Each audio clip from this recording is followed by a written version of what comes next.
As we continue our Vincentian virtual meeting today, we focus on, for I was a stranger and you welcomed me.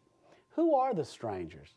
Strangers are the elderly who are often abused or neglected, or the immigrant that comes to our country in need of a new life, or the invisible children of Uganda. Life is precious. We are created in God's image. So when we see a stranger in need as the Vincentian family, we do as Vincent would do. We open our arms. We respond to the stranger in need. Now we will, as a Vincentian family, discuss how we respond to the stranger who comes to us in need. What kinds of projects do they work with primarily? I mean, have they done anything, and have you done anything in terms of advocacy via text messaging or Facebook? You know, we've done some. One of the things that some of our college age Vincentians have gotten into is the Dream Act, and trying to get if you're familiar with that, people who came to this country as kids, mm-hmm. try to get them a legal status here. So I'm part of this organization that they periodically send out text messages, alerts when there's something in front of the state's legislature, for example, trying to get the Dream Act passed in California. So I would forward it to some of the Vincentians that we have at Cal State LA and at UCLA, and then they would forward it to their other Vincentians and other students at their schools, and they would, get involved that way. Well, one thing that strikes me so much with the mobile phones is really the impact they have on the less developed countries. The uprisings that there have been, and the ways that the Facebook and Twitter and those things have really mobilized groups of people. People speak of these tools being impersonal, but then you see the power of bringing persons together. I think it's just amazing, and just shows us if we can really harness this tool in good ways, the things that we can do with it.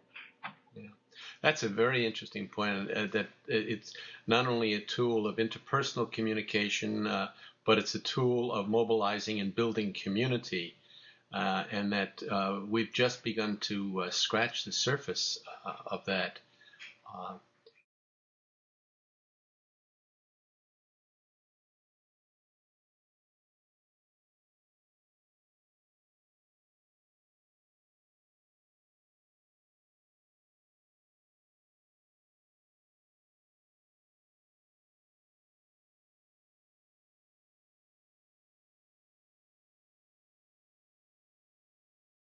Jesus felt so strongly about those who were in prison or enslaved that he said, "For I was in prison and you visited me."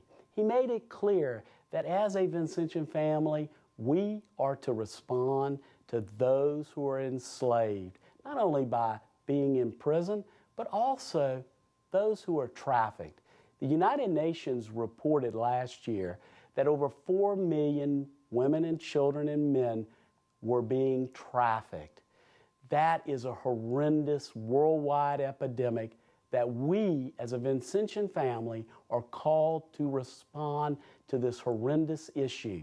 What can we do to reach out? How can we visit and make a difference to those who are being trafficked? Now our Vincentian family will discuss this important worldwide problem and how we can respond. This really is no joke. There's something going on here, and as we began to look more and more, we began to see that there really was an underground business, an underground sex industry going on in Macon.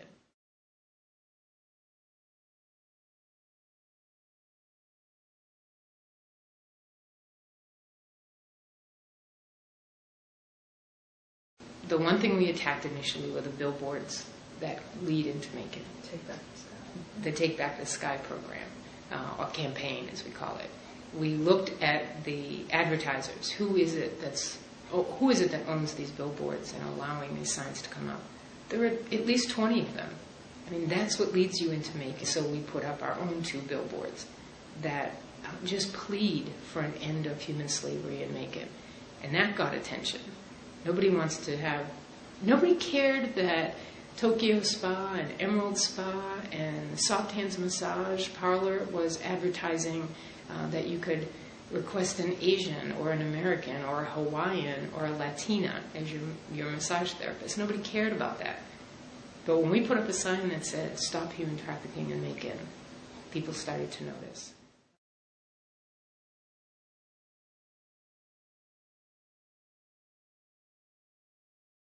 We posted the national hotline number. We've tried to do anything we can to get attention to this, because it's not about ordinances and really protecting the city. That's one thing you have to do.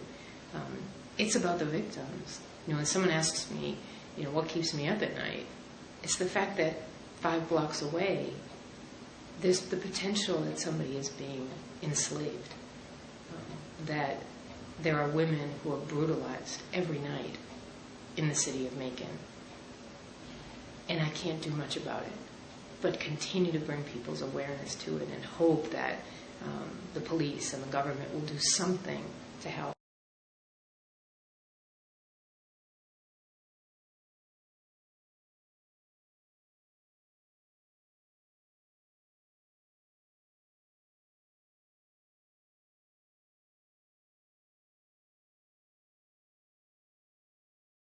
Right. And I think another thing, besides just sending communication, it's a way of sharing communication with someone that you're present with. I was in the emergency room with one of our sisters last week, and one of the other sisters was with us also.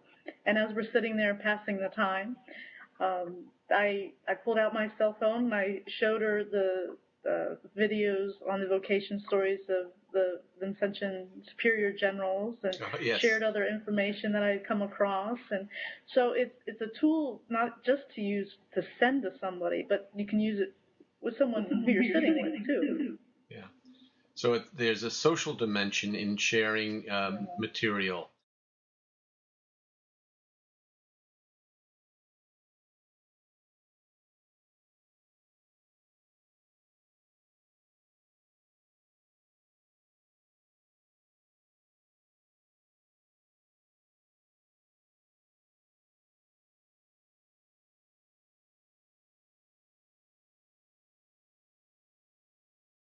Jesus Christ understood homelessness. One of my favorite quotes that I've heard about Jesus is, over 2,000 years ago, a homeless man changed the world. Yes, Jesus was mobile. He was homeless. He didn't have a fixed residence when he spread the gospel, the good news, to people who had their ears open and their hearts open. He then, after the resurrection, directed his apostles to continue spreading the good news, to be mobile.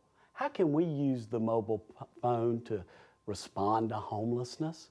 Last night in the United States, approximately 1.6 million children were homeless.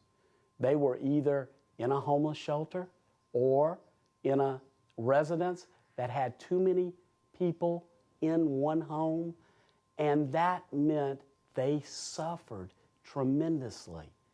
We are called by Christ himself to respond to the most vulnerable, those who find themselves homeless.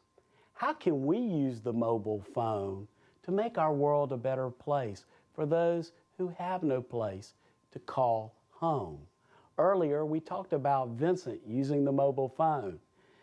Any major city, any major area in our country, you can pull up using a smartphone where the closest shelter or homeless services center is. That's what we're called to do as Vincentians, to use the power of the mobile phone in your pocket to make our world a better place. Now we will have a discussion as a Vincentian family on homelessness and how we can make a difference. So, I'm here with Emily Casson, and she's across the ocean from the United States and Great Britain. Where in Great Britain are you? We're in Whitley Bay. It's in northeast England. We're by the seaside. Ah, wonderful. I'm wondering, are there any specific ways in which you have found mobile devices being used to feed the hungry or provide shelter for the homeless, etc.? I think not so much at the minute, but I think that's definitely where things are going in terms of using things like Twitter and stuff as almost an emergency response thing that people can tweet if they're homeless. And I've seen some really good projects in the UK that people are actually giving phones to the vulnerable people themselves and asking them to tweet a kind of day in the life type thing so people can see the issues they're dealing with from their point of view.